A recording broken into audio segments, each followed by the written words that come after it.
Okay, we're going to go to the top of page 41, the Doubts and Questions chapter.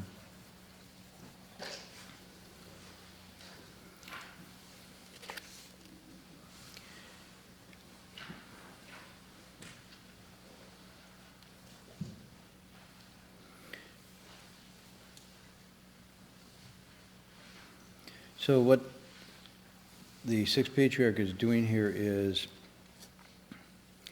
bringing back Prefect Hui and everybody there to the essentials of cultivation. And he's moving them away from an external reliance outside their own natures, outside their own mind for understanding, awakening, tapping into their spiritual nature. He's taken apart this idea of the Pure Land, which is a major Dharma practice, and says as the mind is purified, the Buddha land is purified. In other words, one's own mind is purified, not someone else's mind is purified. And then he goes on to say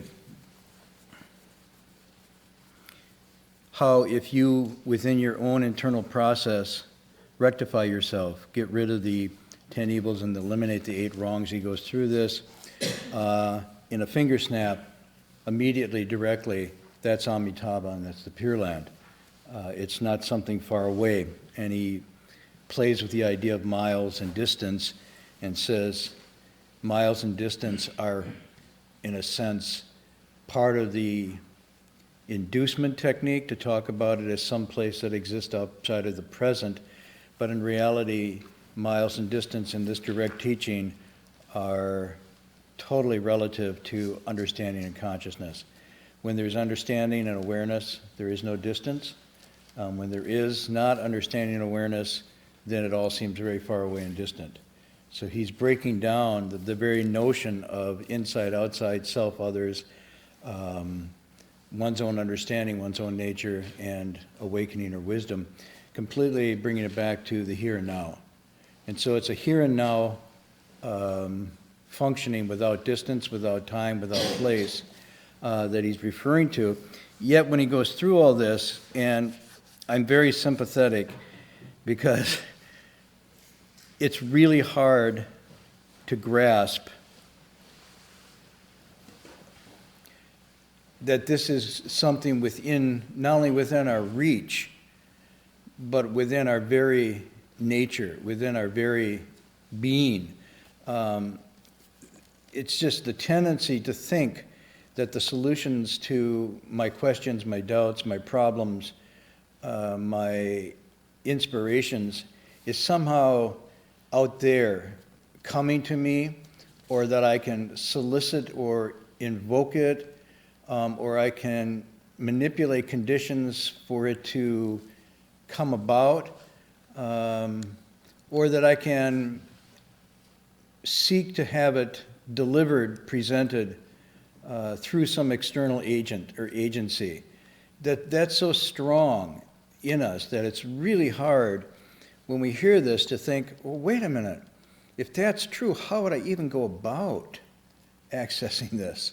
You know, if I really took it seriously and said, okay, the Pure Land is just your own mind, Amitabha is your own mind purified and awakened, there is no other Buddha, then you go, whoa, but how would I, as I conceive I, as this bundle of, some insights possibly, but mostly confusion, misunderstanding, doubts, and so forth, how would I ever begin to have that happen?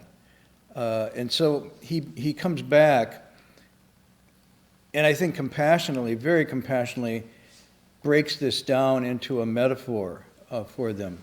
And that's why he asks this question. I don't think he's playing with them exactly when he says, I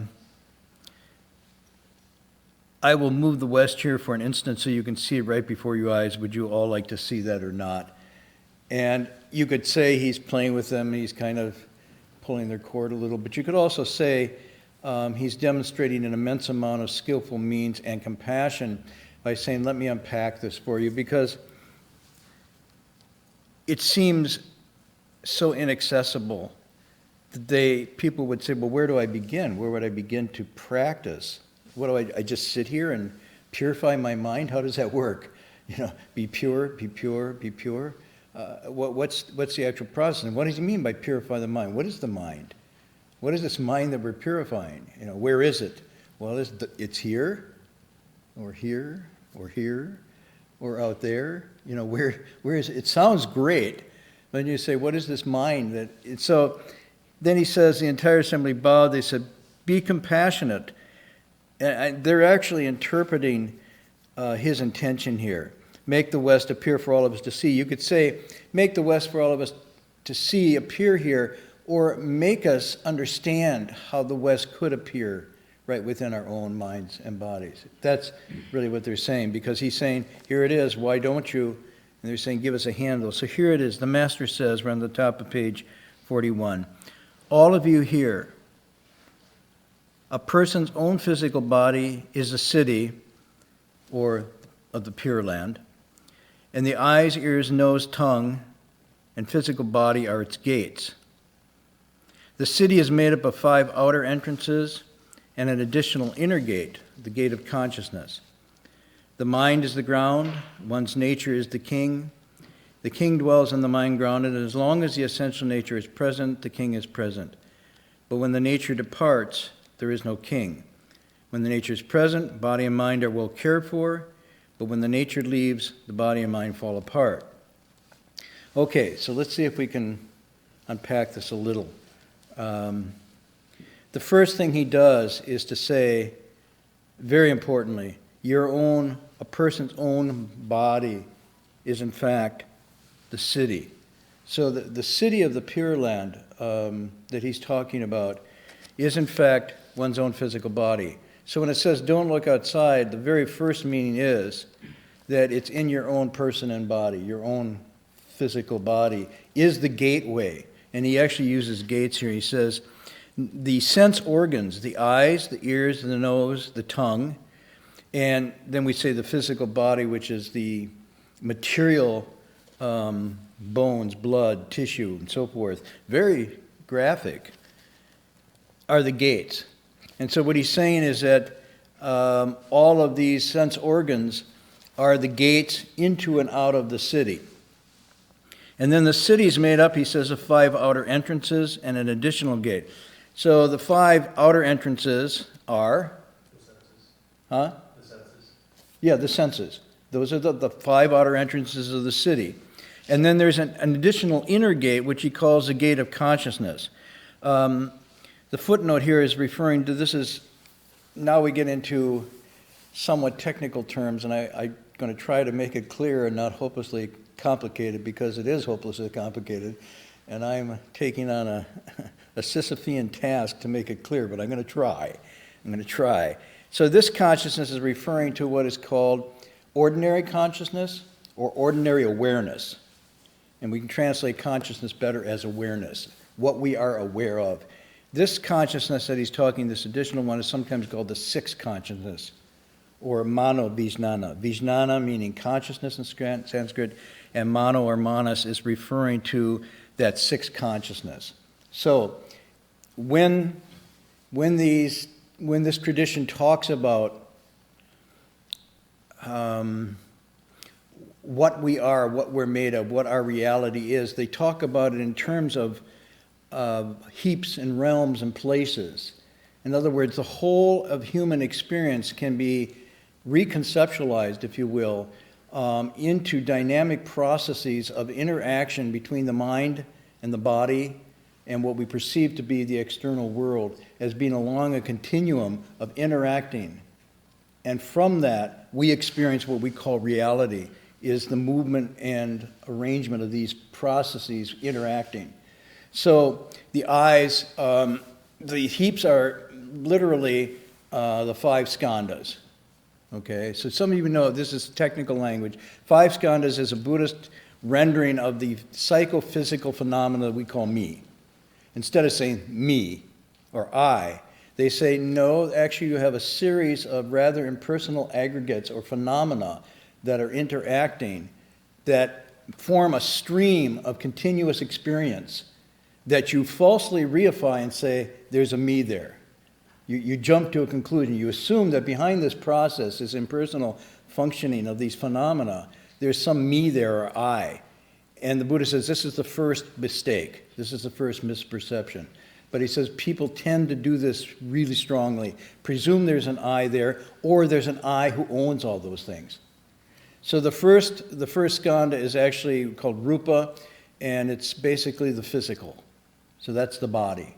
The other four refer to mental functions. Feelings is the second one. Then what?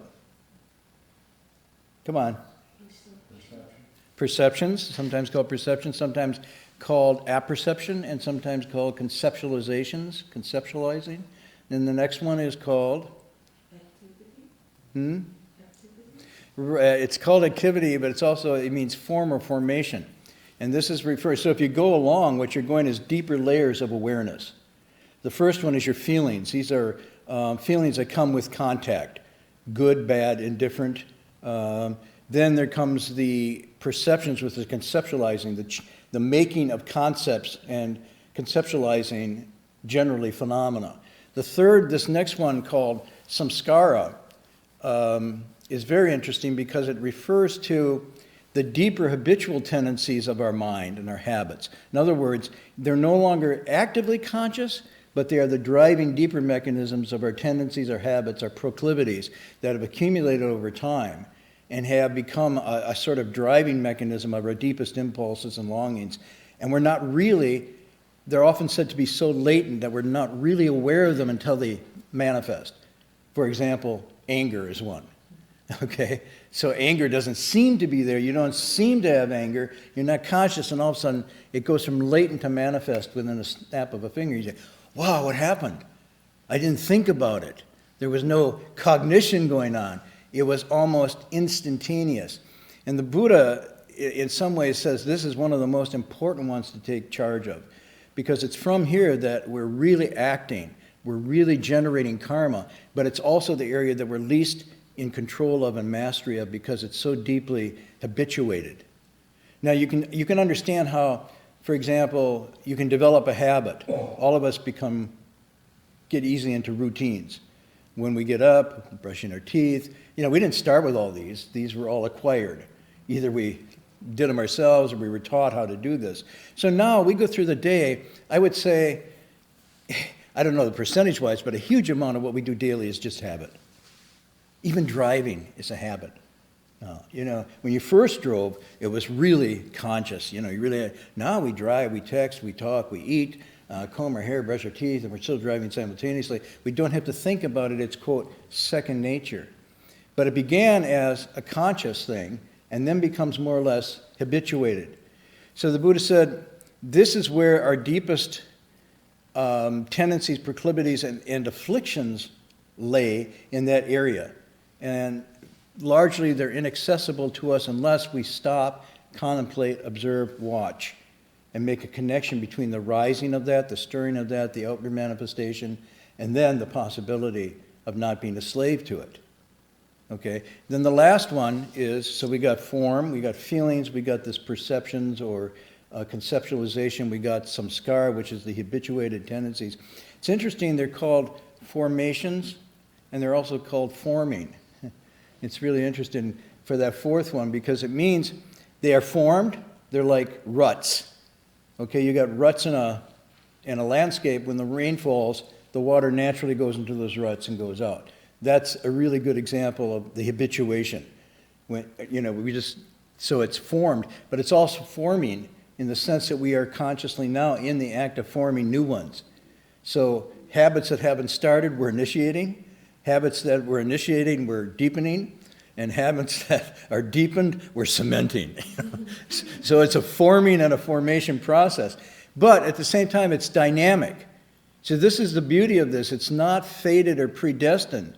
And it's not even said that this is a fixed formation, but rather you could see it as sort of water going into the hardest ice. And there's all these gradations in between, that are not quite solid, getting solid. So it's a continuum rather than an either or. Now, the last one is called Vijnana, which means consciousness. And this then, what we're talking about here, when he says this gate of consciousness, the consciousness is divided into sometimes a range of 8 manifestations of consciousness. Our consciousness could manifest along a spectrum of 8 possibilities. Do not think of these as 8 different areas of the brain or something, okay? But think of them as functions of awareness. So our awareness, the first 5 are an awareness that comes with contact with sight, sound, smells, taste, and tangibles. With that contact, with the sense organs and the sense gates, with those objects, a consciousness forms around that we then project on. We think we're perceiving, but actually we're forming a interpretation of that, and like, dislike, good, bad, want, don't want. We form a whole consciousness awareness around these. Those are the first 5.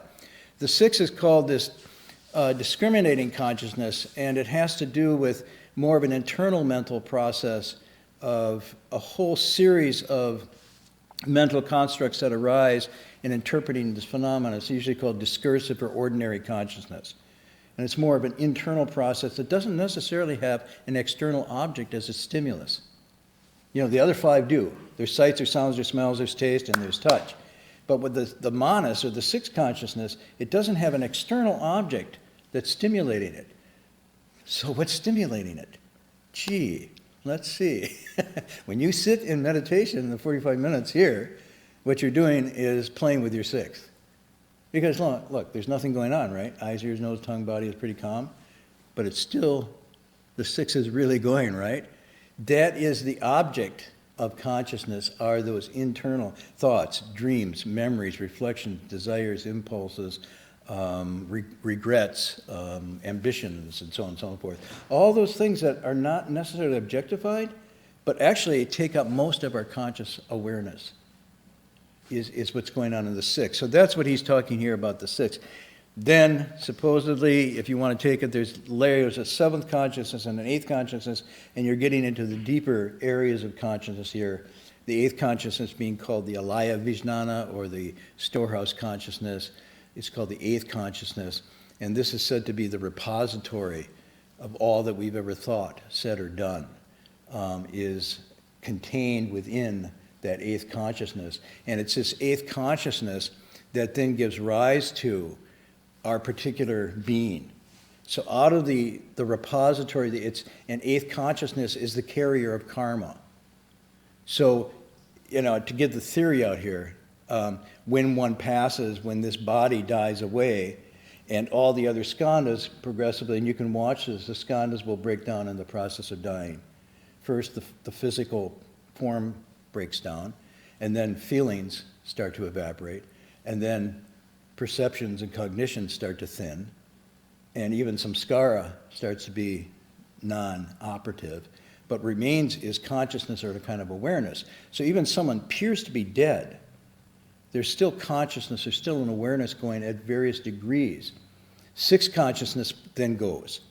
We're no longer, actively intellectualizing, theorizing, conceptualizations, and so on and so forth. There's a kind of dormancy. But then the 8th consciousness is called the last one to go. And in the 8th consciousness, it's almost like a realm that's so deep and inaccessible to us, we feel it's not there, except at certain times we realize that there is something happening, something driving, something forming us that's coming from the deep areas of awareness that even aren't accessible to the conscious intellect. And these only come sometimes through meditation. We get insights into what's going on there. And so in that 8th consciousness, basically carries over the karma to the next incarnation. So it said it's the first to come and the last to go.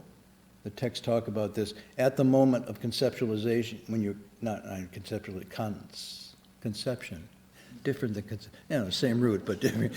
The moment of conception, this is the first consciousness that enters. So at that moment when new life is created, the driving mechanism of consciousness is your 8th consciousness that is still the repository for all of this. and still has all these seeds, so to speak, that then form the actual physical, mental, emotional construct of the new you. And so when you're cultivating, what you're trying to do is gradually get into, to purify and to clarify that eighth consciousness so there's no negative seeds in there driving further life, not just in future, but here and now. So I don't want to say there's this life and there's a future life. It's that also as a continuum. So that's the deepest one you get into. So this he's talking about here is the sixth. He's just saying the sixth consciousness. And then he says the mind is the ground and one's nature is the king.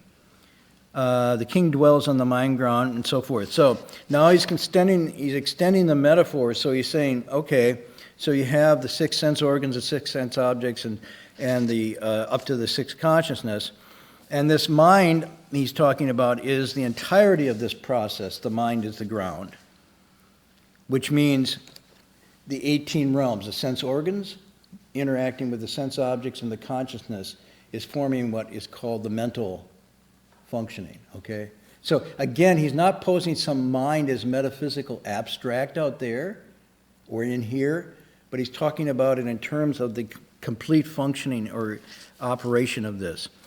And the nature is the king. So now he makes a distinction between the ground and the king. He says the king dwells on the mind ground. And as long as the essential nature is present, the king is present. So he's making this seeming distinction, and yet it doesn't work as a distinction so well because you're saying, look, it seems like he's talking about the same thing, and he is. But this nature he's talking about is what's called this essential nature that's referred to throughout the text. Okay, if you go back, I have to find when Hui Neng describes his awakening moment, and he does the verse. Yes, page 15.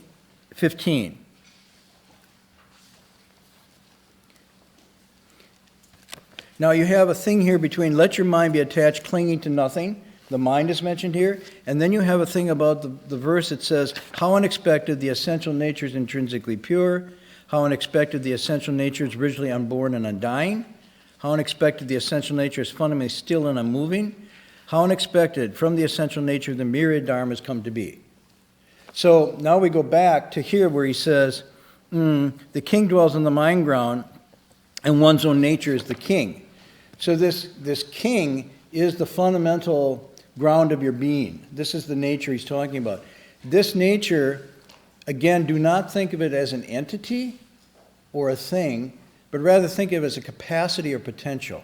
This is a better way to imagine it. It's a capacity or potential. And that capacity or potential, he says, is innate, it's intrinsic, and every living being has it. It's not greater in a Buddha and less than a common person. It's one and the same. So that's the potential, that's the capacity, called the nature. Now what the nature becomes, what the nature manifests as it can give rise to everything, from this nature arises everything, depends on how the mind works. And so the mind is a functioning, operating mechanism. Okay? One way to think about this, it's really, if you think, I hope this works, if you think about jade, just a piece of jade, you could say that's the nature. Okay? Jade is the nature. It's unformed, it's there, and it has all the qualities of jade. Let's say it's an eternal jade. So it's unborn and undying. It's naturally pure in its state. It doesn't come or go. It doesn't increase or decrease. What that jade becomes, though, depends on the mind's workings. The mind works on it as a sculptor. And so by the use of the mind or misuse of the mind, the jade can be turned into an incredible, let's say, Guanyin Bodhisattva. Or if you don't like Buddhist art, you could imagine it turns into, let's see, who's a famous sculptor? Say George O'Keeffe gets her hands up. And I found out today that Picasso also sculpted. So George O'Keeffe sculpted when she went blind, which is very interesting. She was creating real art. When she lost her sight, then she used sculpture, and she used sculpture not using her eyes but using her hands to sculpt. And so you can say the mind is like the sculptor who works on the jade and turns it into basically the 10 Dharma realms. And so you take this basic nature, that's why it says the 10 Dharma realms are this fundamental nature, and from the workings of the mind, this nature can manifest throughout the 10 realms, from Buddhas and Bodhisattvas down to hells, animals and ghosts and so forth, and everything in between. So if you think about it this way, the nature is a capacity or potential, and the mind is the sculptor that works on that and creates from it. And so what he's talking about here, when he's saying, okay, so here you are, you've got to come away from this with a very dynamic, active, almost like laboratory workshop feeling. That what he's describing is your six sense organs, the six sense objects, the workings of your mind, your fundamental nature, which is everything you need is whole and complete. Now what you do with that will depend on how you function and work with that mind, your thoughts, your emotions, your feelings, your consciousness, and so forth. But he's describing a dynamic process by which, done rightly, you create your Pure Land. Done rightly, you transform that jade into your own Buddha. Done wrongly, you crack it up, you spoil it, it gets distorted. I'll give you an example from my own wonderful artistic works. This is why I lecture and don't do art. So early on in school, first of all, I noticed that Mary Collier, who sat next to me, was an artist, and she could draw. They'd say, time to make a tree. And Mary made a tree, and it looked like a tree. Mine looked like a broomstick with something coming out the top. I never could get the form to go from the straight up thing to the things out. But I thought, well, so one day the teacher brought in a whole bunch of wood and nails and saws and paint and said, so you can make your Mother's Day present with the wood. So all of us then sat down to make wood. And I, in my mind, envisioned I was going to make this incredible birdhouse because my mother loved birds. In the morning in Wisconsin, especially when it was cold in the winter, none of us would eat the crust of our toast. We were all spoiled little brats. And she would cut the toast crust off and put it in a pile, and then when there was a pile of crust, she'd open the back door, and the birds would just flock. And she'd throw out the crust, and all the birds would be very, very happy eating the crust. And I thought, wow, I'm going to make a nice birdhouse for those birds for the winter, and then they can be, my mother can go out to the birdhouse and so forth. And so I envisioned, basically a Picasso-esque birdhouse in my mind that I was going to build 3 tiers, many holes, layers, roof, sort of Frank Lloyd Wright thrown in there too, whole thing. And so I set about to do that. Now, as T.S. Eliot says, between the idea and the reality falls the shadow. Well, the shadow was my lack of talent.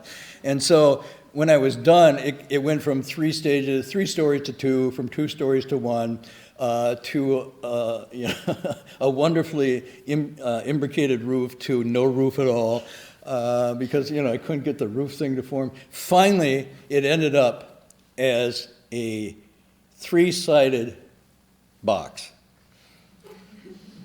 And then I tacked another piece on the front to make it 4 sides.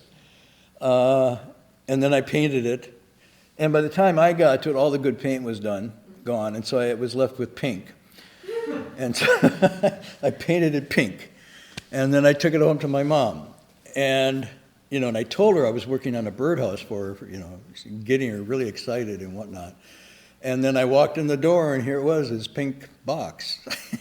Quite ugly. And bless her heart, she did not laugh, or did she say, what is that? She said, how beautiful.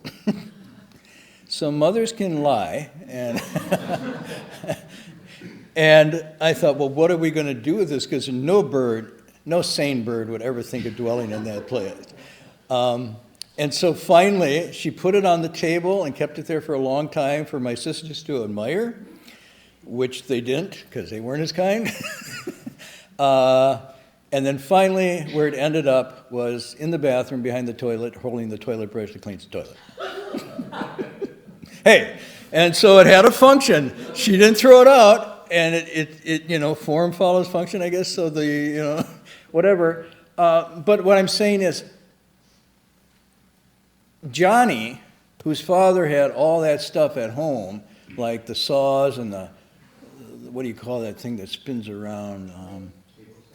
A lathe, and all this sort of stuff, and then that jigsaw stuff, where you're going to carve all these things. He produced basically my birdhouse, and it looked great. And I produced the toilet bowl holder. And so the point I'm making here is the wood was the same, the materials were the same, everything was basically, the nature of this stuff was the same, but I made something that was a toilet, and he made a birdhouse. So you could take this as saying, this nature that is potentially Buddha is one and the same in all of us, and then what we do with it depends on the workings of the mind. So let me give you a quote to illustrate this, because I didn't completely make this up. And this is a wonderful passage from the Avatamsaka. So in this passage,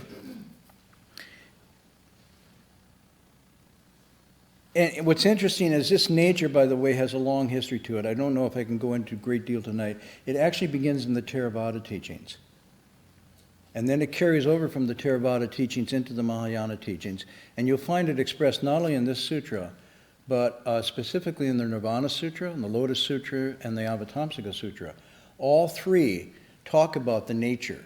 Some call it the Buddha nature, some just call it the nature, some call it Tathagata Garbha, which is the Tathagata embryo or womb of the Tathagata. It's all basically referring to the same capacity or potential that we have to become fully awakened, fully enlightened. That is our nature. And so it's not just this text, and it's not just early on. Actually, the Theravada is very interesting. The Buddha calls it luminous mind. Maybe I'll just read you that section to give you a sense of where this actually begins, because this is not an invention of, a later teaching. It says, luminous, monks, is the mind, and it is defiled by incoming defilements, klesha. The uninstructed, run-of-the-mill person doesn't discern that as it actually is present, which is why I tell you that for the uninstructed, run-of-the-mill person, there's no development of the mind. So he's saying the luminous mind is flexible, it's plastic, defilements come, but also if you cultivate it, you can transform it. But someone who's not aware of this, there's no development. Then he follows with, luminous, monks, is the mind. And when it's freed from incoming defilements, the well-instructed disciple of the noble ones discerns that it actually is present. It's actually here, now present, available to me. Which is why I tell you, for the well-instructed disciple of the noble ones, there is development of the mind. So he's talking about this nature, this luminous mind, is that fundamental nature, either developed or undeveloped turn. So this is a very early Theravada rendering. This later goes on. Let me read you this passage from the Avatamsaka, which is actually a poetic verse. And it says, mind is like an artist, and it can paint an entire world. Now, if a person knows the mind's workings, is the third line, as it universally creates this world, that person knows and sees the Buddha's true and actual nature. So here, in this passage also has, it's like a painter, it's like a sculptor, so where I got the sculptor idea was from this. This mind, which is the functioning, working on this nature, can create an entire world. As an artist will take an empty easel and take from the palette the colors and create all kinds of things. It creates entire world. In other words, the 10,000 things arise from the actions and the creations of this mind. And if a person knows the mind's workings, now here's the important line, if you can understand and get a handle on your mind's workings as it works through the sense organs and consciousness, if you can actually see what's going on and then get the development of the mind that the Buddha is talking about in this other passage, you become an exquisite artist. And it says if you can do that, you actually know and see. This is the knowledge and vision. You have the knowledge and vision of the Buddha's true and actual nature.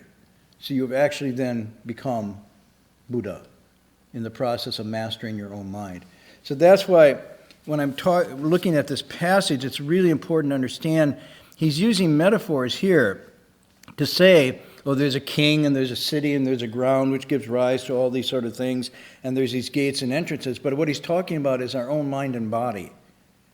That's all that's being talked about here. And the king is sort of the ruler over which everything either works well or falls apart. So he says that the king's present everything's good. When the king's not, then the thing falls apart. The Pure Land becomes something else. Okay? One other thing to maybe look at here is, in this text, the essential nature, when he calls the nature, or the Buddha nature, or what he calls your own mind, these are just different expressions for the same thing. These are one, not two or three. Okay? So, in this teaching, although it's broken down, sometimes it's called mind, sometimes it's called nature, and so forth, it's essentially talking about the same process. When that mind is completely purified and not moving off center, that is also called the nature. And so the mind lights up and sees the nature, but the mind light up means it's not polluted or defiled by any klesha and so forth. That mind lit up then sees the ground of the nature, and the ground of the nature and the mind are the king dwelling in this place, unified. If not, the nature still remains the nature, but one isn't aware that it's there. So that's why you have to be careful with this line here. If the nature departs, okay? But the nature can't depart by its very definition. So you have to be careful. What departs is our consciousness or our appreciation of it. We forget or lose sight of it is maybe a better word. We lose sight of our nature. We forget it's there. And then we wander away. So that's why you find the language in the poetry, the return. I'm going home. I'm coming back. I've wandered away from this. But in fact, that ground is always under your feet. It's just that you're not aware of it. You forget it. So this is really important. There's a passage from a Confucian text which I think is very similar to this. At least when my teacher was teaching us this, he used that text. And this is from a Confucian text called the Zhongyong.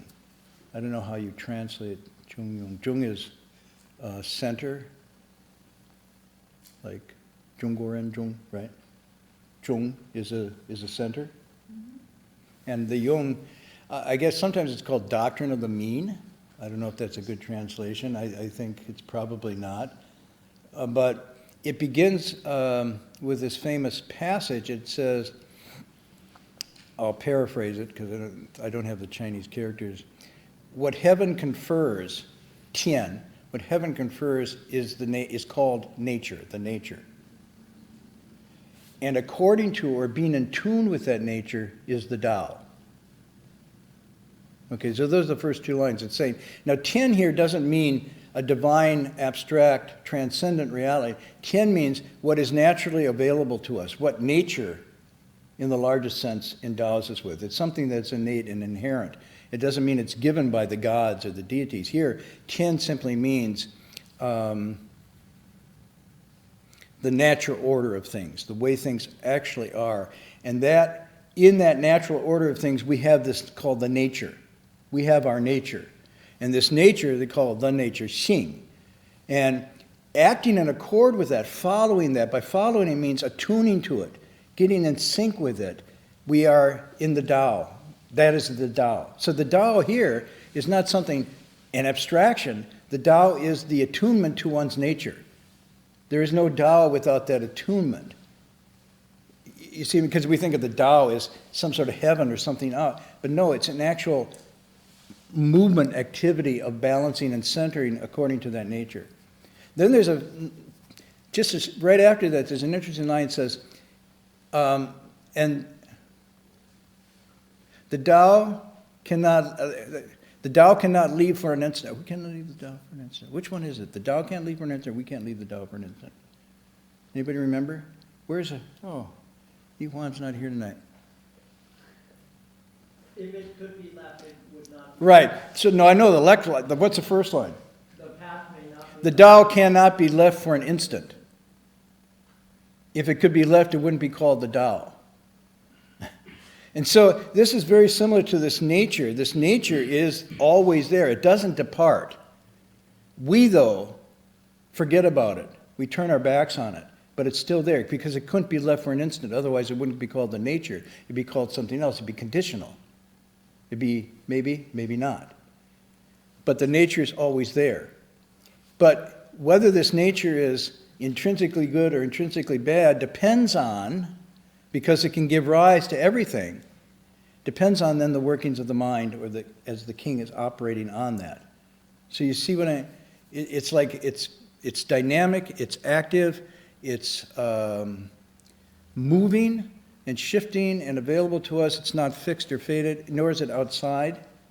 And this is what he's doing in this passage. So it's really good.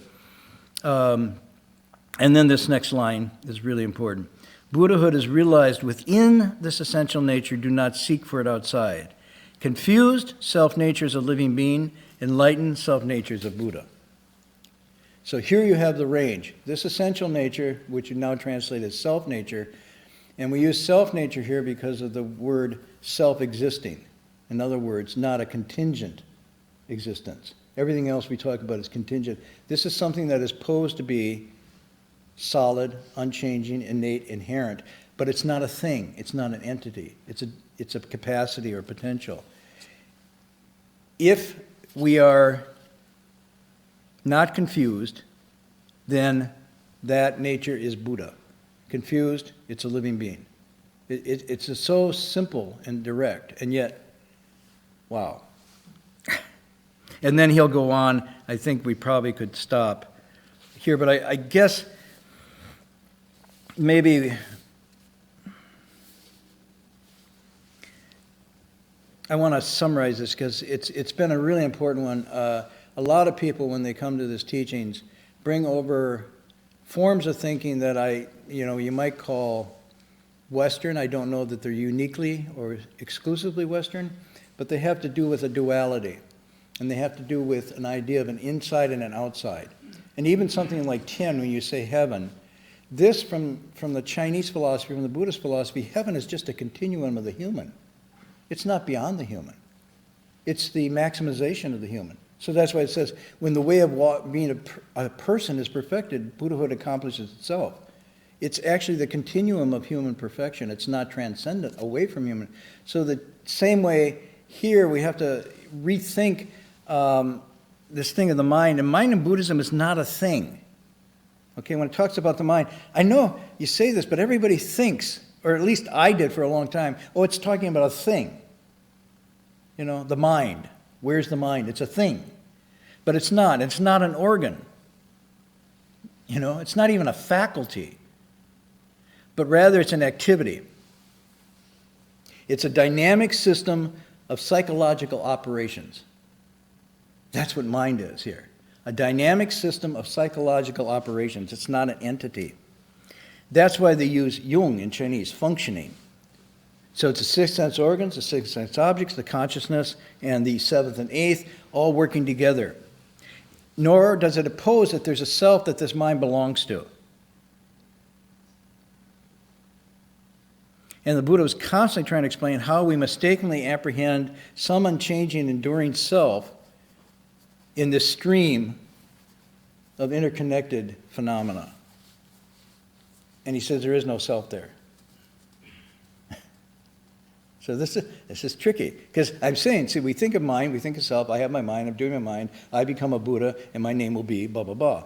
And he's saying this whole way of thinking is false, it's wrong, it's not right. But there is a Buddha. So that's mind.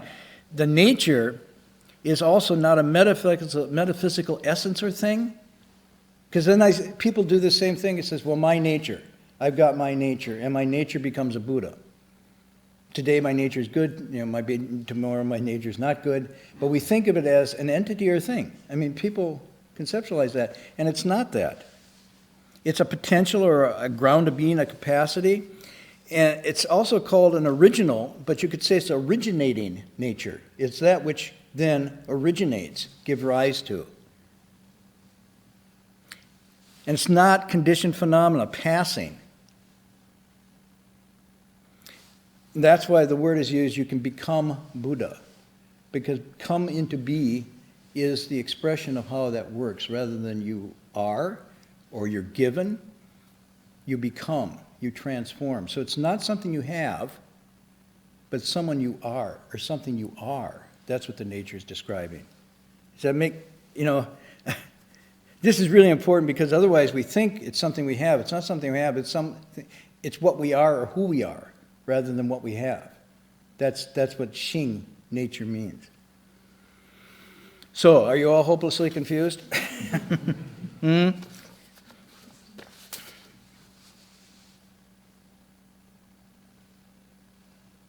Let me quote you from a nun who is a colleague of mine. She says, "The teaching of the universal Buddha nature does not intend to assert the existence of a substantial entity like self endowed with excellent features of a Buddha." Let me repeat. The teaching of the universal Buddha nature does not intend to assert the existence of a substantial entity like self endowed with excellent features of the Buddha. Rather, Buddha nature simply represents the potentiality to be realized in the future. So Buddha nature is not, quote her again, a substantial entity like self endowed with excellent qualities, but rather a potentiality of something that could become. So this is really important to because when you start thinking about this, people will, for example, there's no time, let's apply it practically. You can't leave it for a minute. If you could leave it, go all the way. So there's nothing that isn't a manifestation of this nature and of this mind.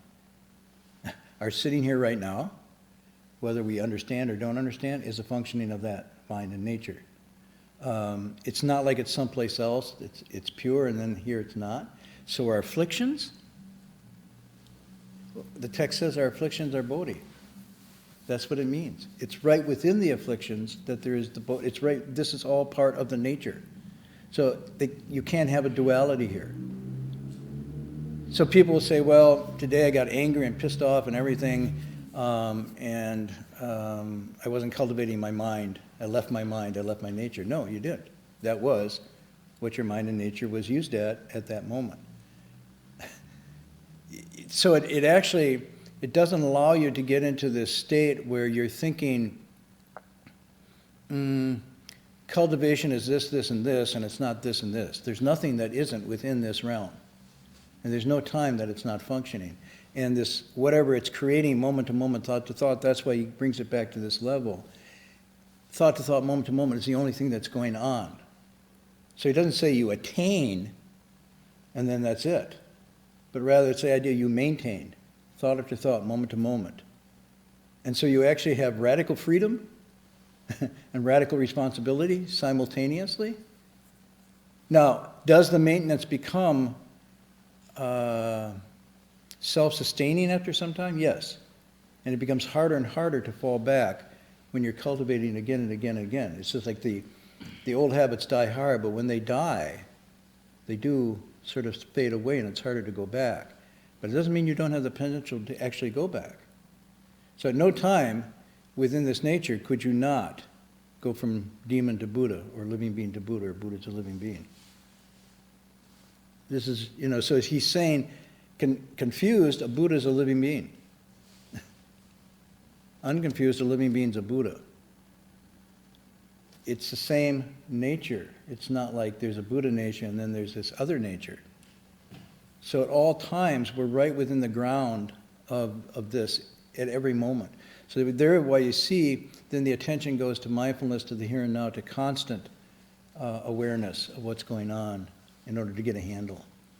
I'm sorry, if I went too abstract or whatever, but I do feel if we don't wrap our minds around this, we're constantly then thinking of the nature as outside and the mind is someplace else, or it's an entity, or it's a thing. And this is never posed this way, or it'd be kind of an essentialism, and it's not posing that at all. Sorry to... Yes, question. So would Michelangelo be a good sculptor to use in your example, since he believed that the sculpture was already there in the stone and it was just his job to release it from all the rock on top? Well, you could probably take that. You could take that metaphor and say an awakened being looks at that piece and could see the range of creative possibilities. Let's say, a Buddha would look at a living being and say, there goes a serial killer or goes a bodhisattva, depending on how it's used, how it's functioned. And so it's not as if there is something preset in there that then you just chip away and you know what I'm saying? Yeah. But actually it's much more dynamic. You actually shape it with your creative process as you're working on it. And then you have to not think of it so much as stone, but as something that's almost plastic. And so it keeps changing shapes as your thoughts keep changing shape. And then you start to think, well, what's the clay? This is the clay. You know, I'm the clay, you're the clay, and we are shaping and making and shaping ourselves, and thought after thought, day after day, feeling after feeling, and so forth. And it's like it's wonderfully empowering. At the same time, it's a little scary or daunting because there's nobody out there doing it for you. We think there is. We imagine that somebody messed up my sculpt, somebody messed up my clay today. You know, damn, keep your hands off my clay, right? Or I'm going to help their clay become really nice. I'm going to work on their clay. You know, but the reality is we are, in fact, really in charge of our own. Even to the degree that we claim that others are is a way of giving over our creative process to something else, and then we lose that touch. But in doing that, we're still in charge. So pretending someone else is in charge is a way of being in charge, not being in charge, if you understand what I'm saying. It's like, then you escape your responsibility by pretending someone else is in charge. So but what I wanted to convey from here is to get away from the mindset that we have entities, abstract, transcendental, blah, blah, blah. This is all organic, happening here and now, this nature, and that's when he says, how come right now, as you're sitting there on this little carpet, you don't awaken to that? Well, because I don't have enough time. Or Amitabha's just, like out of service today. No, he's like saying, right now you are making, you are shaping, you are creating a Buddha or not. Pretty interesting. It's pretty neat. But that's where he's going. And then this last line, when he says, do not seek outside, what he means by this is don't look outside this. Don't look outside this. And this means not just contemplating your navel, but this means the whole reality that you live in and have constructed. All your relationships, your job, your emotional field, your plans, your ambitions, your likes, your dislikes, your enemies, your friends, all of this is inside. This is it. That is the ground of awakening. When he's saying don't look outside, it says don't look outside your existential human situation for anything else. So that's his explanation of the Pure Land. Then we'll go later on where he takes some very powerful human emotions like egoism, dissoluteness, and whatnots, and actually gives them a face. These are the living beings of the self-nature that need to be taught and transformed. So it's really good. I hope this helps clarify a little bit, but I know as I have I just keep coming back. I always put it into a dualistic thing instead of really. Anyhow, any more questions? Nothing? Someone online is asking, what do you mean by the Tao? Mean by what? Tao. Doubt? No, Tao. Oh, what do you mean by Tao? I was just quoting the Jungyong. It uses the word Tao. Oh, well, let me see in 10 seconds. What is the Tao? Tao ka Tao, Fei Chang Tao. Ming ka Ming, Fei Chang Ming. The Tao that can be called the Tao is not the true Tao. When you give a name to it, it's not the real name. Whoa, so what's that about? By Tao there, in the Confucian text, it's talking about living and conducting yourself in a way that accords with the true nature of things. It means that you're sincere. It means you have intentionality that's true and pure, that you're rectifying yourself at all times and becoming the best possible person you can. This is following that nature, and following that nature is the Tao. So it means being the best human being you can possibly be. And when that Tao, when that path is walked to completion, in this tradition, you're a junza, or a sage. In the Buddha sense, Tao has the same underlying meaning, but the end of the Tao, or the perfection of the Tao, is this becoming a Buddha. And becoming means becoming and not become. So it's a constant stepping, walking exercise of your humanity centered in the way things are, and then living accordingly so that you realize your full potential. That's Buddha Tao, or Buddha way. So it's again, it's not an abstract entity, but it's actually something, what do you say? You can talk wonderfully, you can talk well. If you don't practice, it's not the Tao. In other words, the Tao is something that's walked. It's not something that's just talked or even imagined or abstracted. So it's only the Tao in the walking of it. There is no other Tao. And you walk it, it's a Tao. If you don't, it's not the Tao. Okay? We'll see. Turn it off now. Okay, any announcements? You have an announcement? Yeah, tomorrow is the schedule like usual. 7:30 is the lecture by Jim Cruncher and Jim Cruncher from this monastery. And the next Saturday we will have one day with one in the station here. Start like us 8 a.m. In the morning. Until 5 p.m. There will be some information in the website. And there's no guest lectures or anything coming up? No, I don't know. No, nothing. Okay. Okay, we'll do the transference in English.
Endless light, break the darkness of their endless night.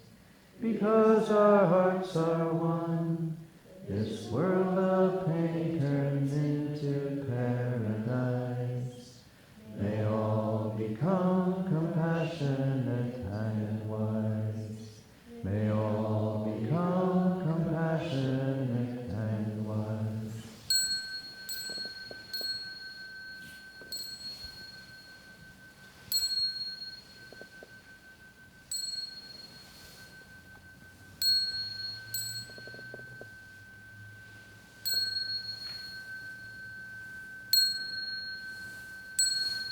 Ding li san ba